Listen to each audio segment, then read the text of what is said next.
অনিয়মিত মাসিক কেন হয়? এটা কি শরীরের জন্য ক্ষতিকর? আমার মাসিক যদি অনিয়মিত হয় তাহলে আমি কি করব? প্রথমে বলি কখন আপনি বুঝতে পারবেন যে আপনার মাসিক অনিয়মিত হচ্ছে। এক মাসিক থেকে শুরু হবার পরে পরবর্তী মাসিক শুরু হওয়ার মাঝে গড়ে 28 দিনের একটা গ্যাপ থাকে। অর্থাৎ মাসের 1 তারিখে যদি আপনার মাসিক শুরু হয় তাহলে আবার মাসের 29 তারিখে পরবর্তী মাসিক শুরু হওয়ার কথা। কিন্তু সবসময় একদম কাটায় 28 দিন পর মাসিক হয় না এবং সেটা খুবই স্বাভাবিক। একটা মাসিক থেকে আরেকটা মাসিক শুরুর ব্যবধান 21 দিন থেকে 35 দিনের মতো হতে পারে। সুতরাং 35 দিন পর্যন্ত দেরি হওয়াটা স্বাভাবিক, অনিয়মিত মাসিক নয়।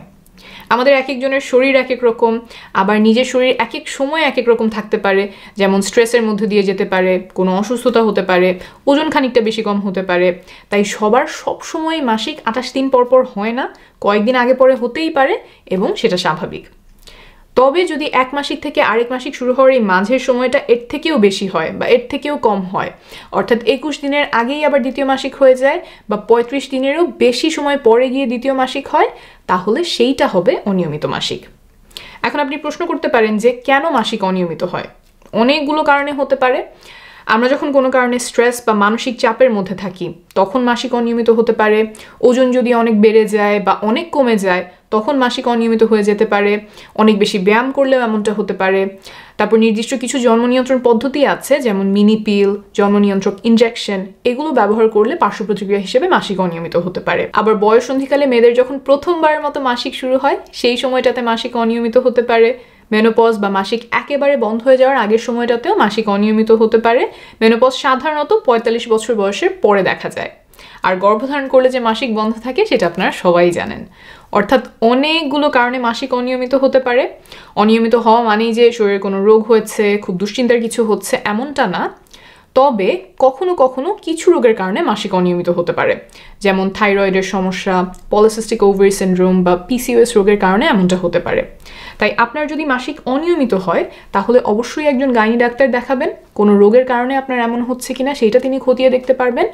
বিশেষ করে যদি অনিয়মিত মাসিকের পাশাপাশি ওজন বেড়ে যায় বা ওজন কমে যায়, ক্লান্ত লাগে, মুখমণ্ডলে চুল গজায়, ত্বকটা তেলতেলে বা শুষ্ক মনে হয়, ব্রণ ওঠে, কিংবা অন্য কোনো ধরনের শারীরিক সমস্যা দেখা দেয়, তাহলে অবশ্যই একজন গাইনি ডাক্তার দেখাবেন। কারণ এগুলো থাইরয়েডের রোগ, পিসিওএস রোগ সহ বিভিন্ন রোগের লক্ষণ হতে পারে। প্রাথমিক পর্যায়ে ডাক্তার দেখালে সময় মতো সঠিক চিকিৎসা শুরু করা যাবে। দিন দিন চুল পড়ে যাচ্ছে, করণীয় কি জানতে চেয়ে অনেকেই প্রশ্ন করেছেন। এই ভিডিওতে চুল ঘন, কালো, মজবুত করতে সাহায্য করে এমন 10টা খাবারের কথা বলবো। তারপর বলবো কোন তেল আর ভিটামিন ট্যাবলেট নতুন চুল গজাতে সাহায্য করে। আর শেষে থাকছে চুলের যত্ন নেওয়ার সঠিক উপায় ও আধুনিক চিকিৎসা পদ্ধতি নিয়ে পরামর্শ। খাতা কলম নিয়ে বসে পড়ুন, এখন 10টি খাবারের কথা বলবো। 10. বাদাম, যেমন চীনা বাদাম, কাঠবাদাম, কাজু বাদাম, পেস্তা বাদাম, ওয়ালনাট। এগুলোতে আছে স্বাস্থ্যকর ফ্যাট, বিশেষ করে ওমেগা 6 ফ্যাট, যা চুলের গোড়া সতেজ রাখতে আর চুল লম্বা করতে সাহায্য করে। এই ওমেগা 6 ফ্যাট আমাদের শরীর নিজে থেকে তৈরি করতে পারে না, খাবার থেকে নিতে হয়। এটার অভাবে মাথার চুল পড়ে যায়, চুলের রং হালকা হয়ে যায়। তাই প্রতিদিনের নাস্তায় কিছু বাদাম রাখতে পারেন, তবে অনেক পরিমাণে খাবেন না, তাহলে ওজন বেড়ে যেতে পারে। 9. হলুদ আর কমলা রঙের সবজি এবং ফলমূল, যেমন মিষ্টি আলু, গাজর, আম, পেঁপে, মিষ্টি কুমড়া। এগুলো ভিটামিন এতে ভরপুর। চুলের ফলিকল অর্থাৎ চুলের গোড়া, যেখান থেকে চুলটা বড় হয়, সেইটা ঠিকমতো কাজ করার জন্য দরকার ভিটামিন এ। আর সেটার খুব ভালো উৎস হলো এই হলুদ আর কমলা রঙের ফল এবং সবজি। দিনে যতখানি ভিটামিন এ দরকার, আধা কাপ গাজরে তার অর্ধেকের বেশি হয়ে যায়। তাই দিনে কিছু হলুদ ফল বা সবজি খাওয়ার চেষ্টা করবেন। 8. তৈলাক্ত মাছ। প্রচলিত একটা ধারণা আছে যে ওমেগা 3 ফ্যাটের জন্য সামুদ্রিক মাছই খেতে হবে, যেমন টুনা, স্যামন। তবে আমাদের দেশি মাছ যেমন ইলিশ, কই, মলা, চাপিলা, এগুলোতেও ওমেগা 3 ফ্যাট আছে। আমি গবেষণার লিঙ্ক নিচে দিয়ে দিব। আপনার যেই মাছ সুবিধা হয় সেই মাছই খাবেন। এগুলো চুল ঘন কালো করতে সাহায্য করে, সাথে প্রোটিনেরও ভালো উৎস। 7. ডিম। সুন্দর চুলের জন্য ডিম আপনার খুব ভালো বন্ধু। কেন বুঝিয়ে বলি। আমাদের চুল শর্করা বা ফ্যাটের তৈরি না, চুল প্রায় পুরোটাই প্রোটিনের তৈরি। আর আমরা গবেষণা থেকে নিশ্চিত জানি যে খাবারে প্রোটিনের অভাব হলে চুল পড়ে যায়। কিন্তু আমাদের অনেকের খাবারেই যথেষ্ট পরিমাণ প্রোটিন থাকে না, কারণ আমরা সাধারণত ভাতটাই বেশি খাই। তাই সুন্দর চুলের জন্য খাবারের তালিকায় ডিম রাখবেন। সাথে ডিমে আরও কিছু বোনাস আছে, যেমন বায়োটিন, সেলেনিয়াম, ভিটামিন B12 ইত্যাদি। এগুলো চুল ঘন, কালো আর সুন্দর রাখতে সাহায্য করে। 6. পালং শাক। চুলের উপকারে পালং শাক একটা চমৎকার খাবার। এতে 4টা গুরুত্বপূর্ণ জিনিস আছে যা চুলের ভেতর থেকে পুষ্টি যোগায়: vitamin A, vitamin C, iron, folate. এই সবগুলোই ঘন, কালো, সুন্দর চুলের জন্য প্রয়োজন। 5. ডাল। সুন্দর চুলের জন্য ডাল খুব উপকারী। ডালে প্রোটিন আছে, ভালো পরিমাণে আয়রন আছে। আয়রন আমাদের মাথার তালুতে রক্ত সরবরাহ করে চুলের গোড়ায় অক্সিজেন পৌঁছাতে সাহায্য করে। আমরা গবেষণা থেকে নিশ্চিত জানি যে আয়রনের অভাবে চুল পড়ে। সুন্দর চুলের জন্য ডালে আরও কিছু বোনাস আছে, যেমন জিঙ্ক, ফোলেট।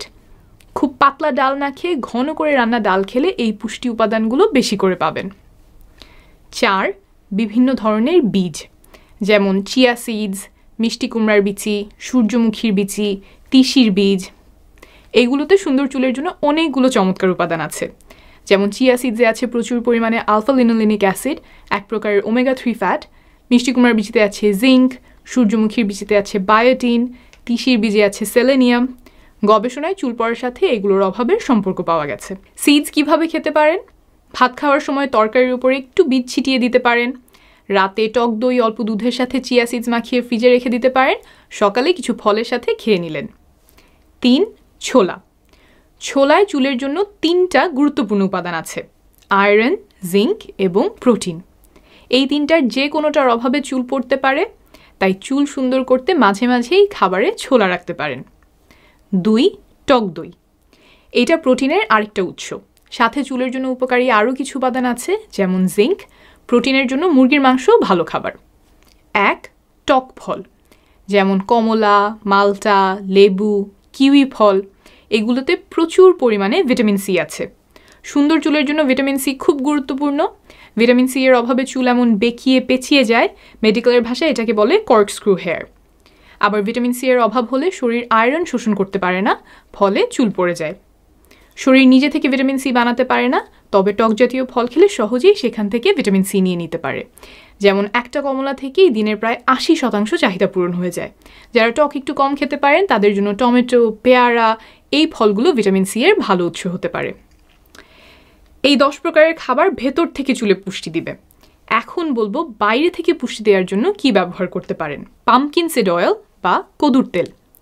চুল পড়ে যাচ্ছে এমন রোগীদের উপর করা একটা গবেষণায় দেখা গেছে যে এই তেলটা 3 মাস ব্যবহার করার পরে তাদের নতুন করে চুল গজিয়েছে আর চুল আগের থেকে মোটা হয়েছে। তাই কদুর তেল ব্যবহার করে দেখতে পারেন। আমি এই কদুর তেলটা ব্যবহার করি। এই কোম্পানির সাথে আমার আর্থিক বা অন্য কোনো সম্পর্ক নাই। আপনারা যে কোনো ব্র্যান্ডের কদুর তেল ব্যবহার করতে পারেন, তাতে চুল পড়া ঠেকাতে সাহায্য হতে পারে। এখন আসি চুল পড়া ঠেকাতে কোন ভিটামিন ট্যাবলেট কার্যকর। বাজারে অনেক ধরনের ভিটামিন ট্যাবলেট বিক্রি হয়, অনেক চমকপ্রদ কথাবার্তা লেখা থাকে সেগুলোতে, তবে এর বেশিরভাগেরই বৈজ্ঞানিক ভিত্তি নেই, অযথা টাকার অপচয়। চুলের জন্য বেশিরভাগ পুষ্টি উপাদান আলাদা ট্যাবলেটের চেয়ে স্বাস্থ্যকর খাবার থেকে আসলেই ভালো হয়। তবে এই ক্ষেত্রে একটা ব্যতিক্রম আছে, সেটা হলো ভিটামিন ডি। খাবার থেকে পর্যাপ্ত পরিমাণে ভিটামিন ডি পাওয়া খুব কঠিন। ভিটামিন ডি পাওয়ার সহজ উপায় হলো রোদে সময় কাটানো, কিন্তু যাদের পক্ষে এইটা সম্ভব না তারা আলাদা করে ভিটামিন ডি ট্যাবলেট খেতে পারেন। ভিটামিন ট্যাবলেটের ব্যাপারে একটু সতর্ক থাকবেন, কারণ অতিরিক্ত ট্যাবলেট নিলেও চুল পড়তে পারে। যেমন অতিরিক্ত ভিটামিন এ ট্যাবলেটের ফলে চুল পড়ে যায়, কিন্তু আপনি হলুদ রঙের সবজি খেয়ে শরীরে যতই ভিটামিন এ ঢোকান না কেন তাতে ক্ষতি নাই। এখন বলবো চুলের যত্নে কমন কিছু ভুল নিয়ে। 1. অনেকে শ্যাম্পু ব্যবহারের পরে কন্ডিশনার ব্যবহার করেন না। এইটা চুলের জন্য ক্ষতিকর। কারণটা বুঝিয়ে বলি। আমাদের চুল ভালো থাকার জন্য কিছু তেল দরকার হয়, যা মাথার তালু থেকে এমনিতেই আসে, কিন্তু আমরা যখন শ্যাম্পু ব্যবহার করে চুল ধুই তখন সেই তেলটাও ধুয়ে চলে যায়। কন্ডিশনারের কাজ হচ্ছে তেলগুলো আবার চুলে ফেরত দেয়া, তাই প্রতিবার শ্যাম্পু করার পরে চুলে কন্ডিশনার লাগাবেন। 2. ভেজা চুল ঘষে ঘষে মুছবেন না। আমরা অনেকেই গোসল করে তোয়ালে দিয়ে একদম ঘষে ঘষে চুল মুছি, এতে চুল নষ্ট হয়। এমন না করে তোয়ালে দিয়ে আস্তে আস্তে চাপ দিয়ে দিয়ে পানি বের করবেন। 3. ভেজা চুল আঁচড়াবেন না, এতে চুল নষ্ট হয়। চুল খুব কোকড়া না হলে একটু শুকিয়ে যাবার পর চওড়া দাঁতের চিরুনি দিয়ে চুল আঁচড়াবেন। 4. ব্লো ড্রায়ার বা কার্লিং আয়রন দিয়ে চুল শুকাবেন না। চুল বাতাসে শুকিয়ে নেওয়া সবচেয়ে ভালো, তবে যদি ব্লো ড্রায়ার বা কার্লিং আয়রন ব্যবহার করতেই হয় তাহলে সবচেয়ে কম হিটে ব্যবহার করবেন, যত অল্প সময় ধরে করা যায়। সপ্তাহে একবারের বেশি ব্যবহার না করার চেষ্টা করবেন। 5. খুব টাইট করে চুল বাঁধবেন না। যারা খুব টাইট করে চুল বেঁধে রাখেন সেই টানের কারণে চুল পড়তে পারে, এটাকে বলে ট্র্যাকশন অ্যালোপেশিয়া। শেষে বলছি চুল পড়ার চিকিৎসা। কিছু রোগের কারণে চুল পড়তে পারে, যেমন থাইরয়েডের রোগ, রক্তশূন্যতা। আপনার যদি খাবার দাবার ঠিক থাকে, চুলের যত্ন নিচ্ছেন ঠিক মতো, তাও অনেক চুল পড়ে, তাহলে একজন চিকিৎসকের শরণাপন্ন হবেন। তিনি খতিয়ে দেখতে পারবেন কোনো রোগের কারণে এমন হচ্ছে কিনা। রোগ ধরা পড়লে সেই অনুযায়ী চিকিৎসা করা যাবে। চুল পড়তে থাকার একটা অন্যতম কারণ হলো অ্যান্ড্রোজেনেটিক অ্যালোপেশিয়া নামের একটা রোগ। এই রোগে ছেলেদের মাথায় সাধারণত টাক পড়া শুরু করে, কপালের দুই পাশ থেকে চুল টাক হতে পারে। মেয়েদের সাধারণত টাক হয় না, কিন্তু চুল পাতলা হয়ে যায়, মাথার শীতি বড় হয়ে যায়। এই দুই ক্ষেত্রেই চিকিৎসা আছে, দুইটা ওষুধ খুব ভালো কাজ করে। ওষুধগুলোর নাম হলো মিনক্সিডিল আর ফিনাস্টেরাইড। চিকিৎসকের পরামর্শ নেবেন, তিনি দেখতে পারবেন আপনার এই রোগটা হয়েছে কিনা এবং কোন ওষুধে ভালো হতে পারে। ওষুধ ছাড়াও আরও কিছু উন্নত চিকিৎসা দেশে হচ্ছে, যেমন হেয়ার ট্রান্সপ্ল্যান্ট, অর্থাৎ মাথার পেছন থেকে চুল এনে সামনে বসানো। তারপর পিআরপি থেরাপিতেও কেউ কেউ উপকার পাচ্ছেন, অর্থাৎ চুল পড়ার অনেক ধরনের চিকিৎসা আছে। একজন ডার্মাটোলজিস্ট বা স্কিনের ডাক্তারের কাছে গেলে তারা চিকিৎসা শুরু করতে পারবেন।